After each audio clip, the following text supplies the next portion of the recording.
ఏదైనా ఒక స్టాక్‌లో మీరు ట్రేడ్ చేయాలి అన్నప్పుడు, దాని యొక్క స్ట్రక్చర్ తెలుసుకోవడం చాలా చాలా ఇంపార్టెంట్. స్ట్రక్చర్ ఎలా ఉంటుందంటే, మీరు దాంట్లో బై చేయాలనుకుంటున్నారు. సో, బై చేయాలనుకున్నప్పుడు స్ట్రక్చర్ ఎప్పుడైనా సరే ఇలా higher high, higher low, higher high, higher low, higher high form చేస్తూ వెళ్ళాలి. ఇది హైయర్ లో, ఇది హైయర్ హై, ఇది higher low, higher high. So, ఇప్పుడు ఇక్కడ ఏదైతే ఉందో, ఈ హైయర్ హై ఏదైతే ఉందో, సో, ప్రీవియస్‌గా ఫర్ ఎగ్జాంపుల్ ఇది రూ. 100 అనుకోండి. ఇది రూ. 80 అనుకోండి. సో, ఇప్పుడేంటి ఈ 80-100 వచ్చేసి దీన్ని డీలింగ్ రేంజ్ అంటారు. Dealing range. సో, జనరల్‌గా ఏంటంటే మనకు ఒక పుల్ బ్యాక్ ఉంటది. సో, ఫర్ ఎగ్జాంపుల్ ఇది 90 అనుకోండి. ఓకే.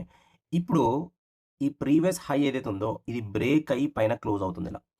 సో, దీన్ని బీఓఎస్ అంటారు. So, break of structure. So, ఇది ప్రీవియస్ హై ఏదైతే ఉందో అది క్లోజ్ అయ్యి పైకి వెళ్ళింది. సో, దీన్ని బుల్లిష్ బీఓఎస్ అంటారు. సో, ఎప్పుడైనా సరే మనం బై చేయాలన్నప్పుడు ప్రీవియస్ హై క్లోజ్ అయిన తర్వాతనే మనము ఎంట్రీ తీసుకోవడానికి ట్రై చేస్తాము.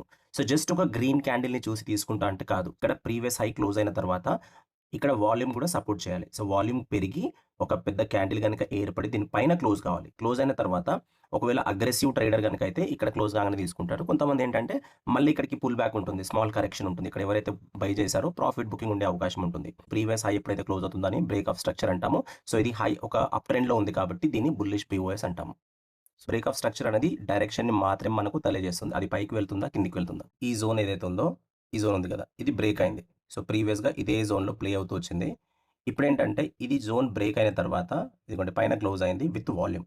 సో, దీన్నేమంటాం? బ్రేక్ ఆఫ్ స్ట్రక్చర్ అంటాము. అంటే ఎప్పుడైనా సరే ఒక స్టాక్ ఇలా higher high, higher low form చేస్తూ ఇక్కడ ప్రీవియస్ హై క్లోజ్ అయినా ఇది బ్రేక్ ఆఫ్ స్ట్రక్చర్ అంటాము. విత్ వాల్యూమ్ పైన క్లోజ్ కావాలి. ఒకవేళ మీరు స్వింగ్ ట్రేడింగ్ గనక చేస్తే. అది ఇంట్రాడే గనక చేసుకున్నట్లయితే మరి 15 మినిట్స్ గురించి కన్ఫర్మేషన్ అనేది చూస్తాం మనం. సో, స్ట్రిక్ట్ స్టాప్ లాస్ అనదు.